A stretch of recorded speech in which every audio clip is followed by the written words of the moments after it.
I figured I might as well turn these into a series. Diaries of Scattered Mind. Why not?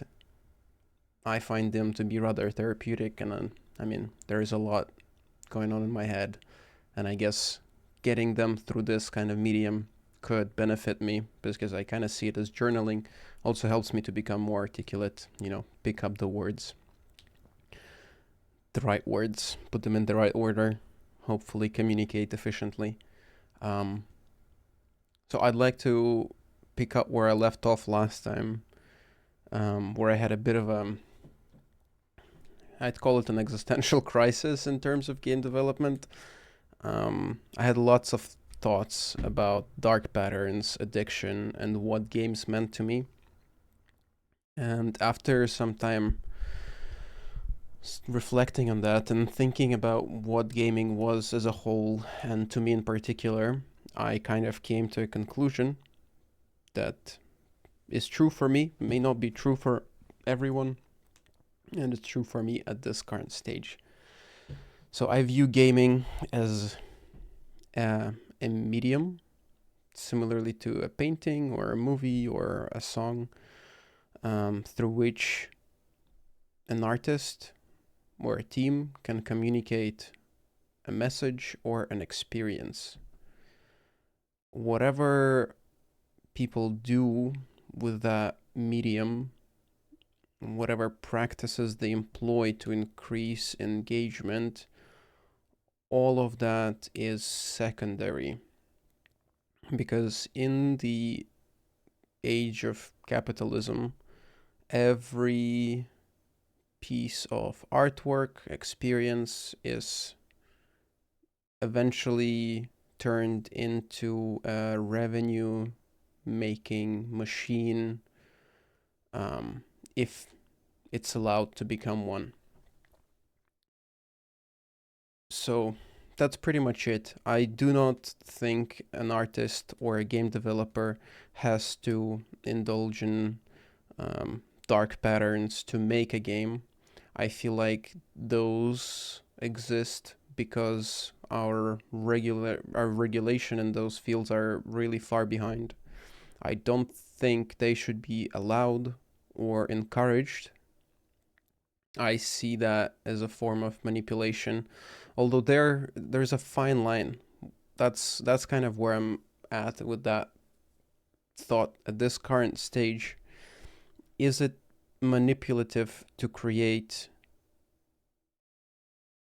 a sense of random reward?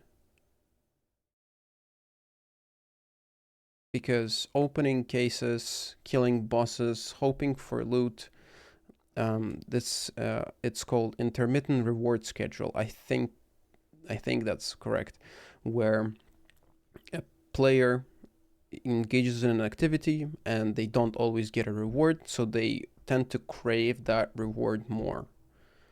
But when you think about it, I feel like that has been present in games since the beginning of humanity. Engaging in a game, hoping to win, has that reward schedule in it. You do not know if you're going to win or not. So you engage in it and you feel excited about it. So is it necessarily manipulative? Well, probably not.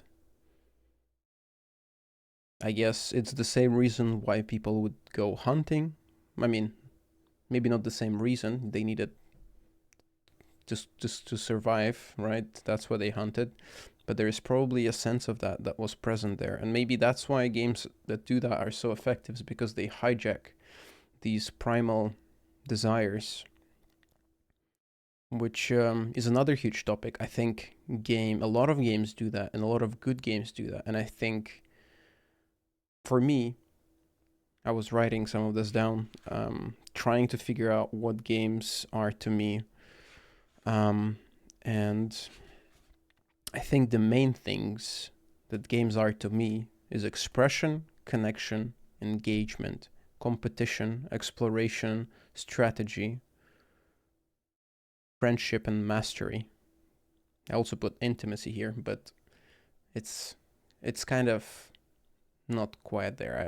I wouldn't put that there again if I wrote it, because I feel like at the same time when I wrote that I was thinking about these times where I'd spend days, weeks, months with the same people on Discord, and just by nature of spending so much time together, you often did talk about very like intimate subjects.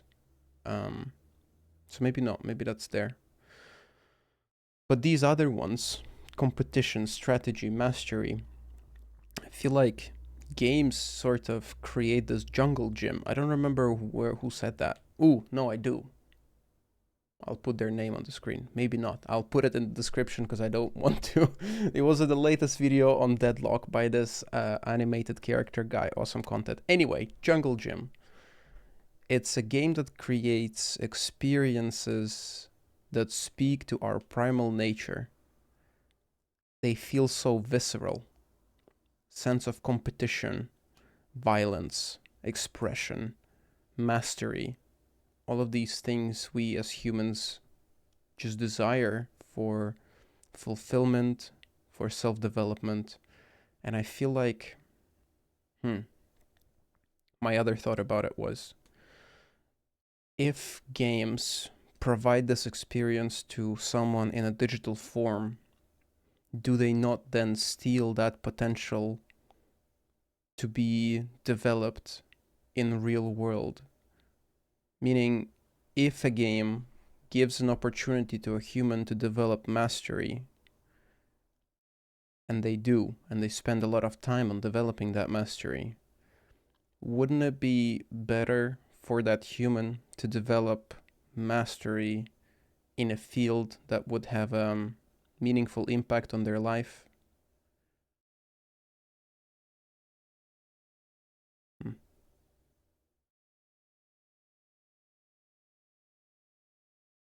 Meaningful impact. I guess that's rather subjective, eh?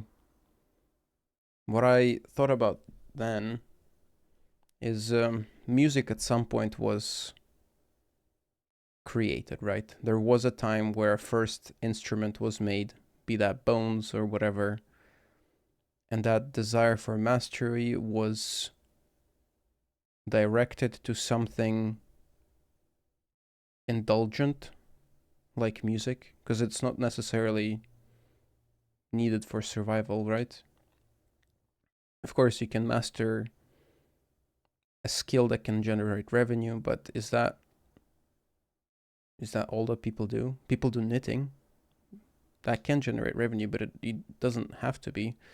A lot of art can have meaningful impact on other people. Books can tell stories, pictures can also tell stories or stir emotions. So I guess,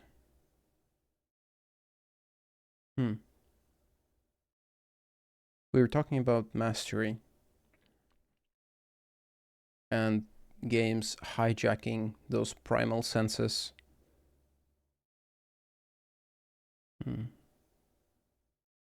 Because I kind of view it from a lens of MMOs, games that provide a lot of these things through either build diversity, customization, close human connection, skill mastery, strategy. All of those things are present in most of the MMOs that I've played.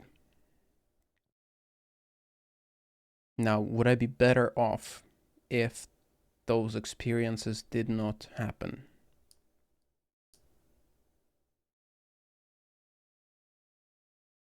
Would I seek mastery in another avenue that maybe was more difficult? The thing is that games provide these things with minimal friction. You can get mastery in an instrument, you can get mastery in a skill, but it won't be as easy. Mastery isn't usually easy in any video game. Think about StarCraft. How's that easy? No way it's easy. I guess from a utilitarian perspective, you'd want people to spend time on things that bring value to them or their community. Their community.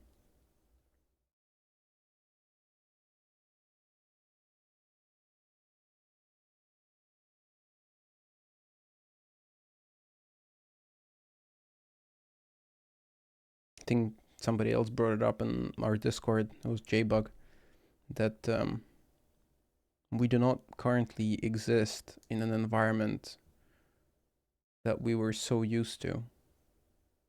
And those primal needs of connection, expression, exploration, mastery, and strategy might be more difficult to find considering our isolation and the employment market.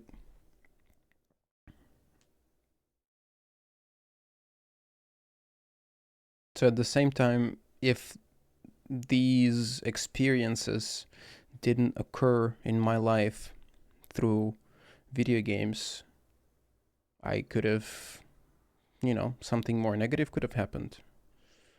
But could have, should have, would have, it's kind of pointless, is it? I could have directed that energy into something productive, maybe learned a skill that could help propel me in career, or I could be more alone, more depressed, and do something drastic, or dull my loneliness with whatever substance I could find.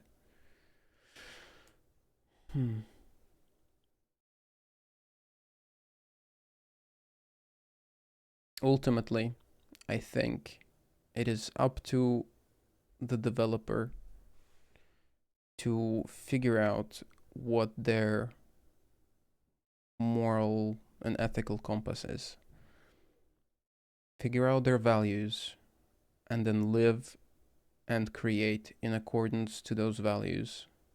Be able to stand for them, speak for them, justify them, and not blindly chase engagement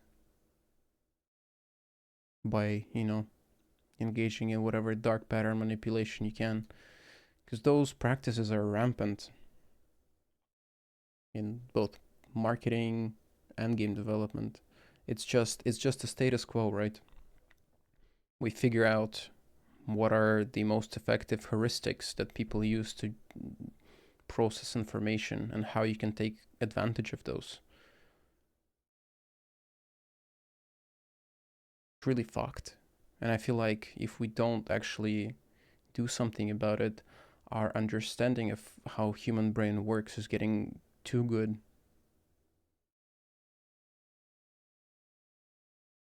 At the same time, humans always seem to adapt to whatever is happening.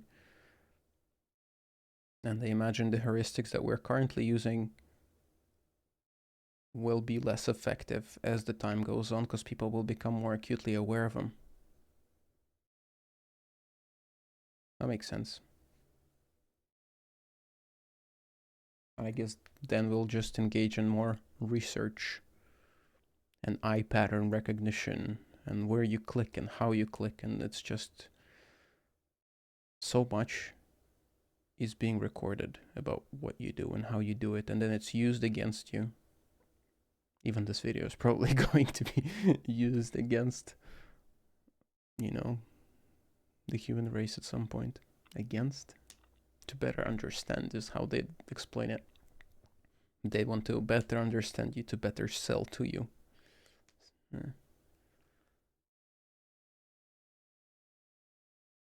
Oh well. I think that's it for this one.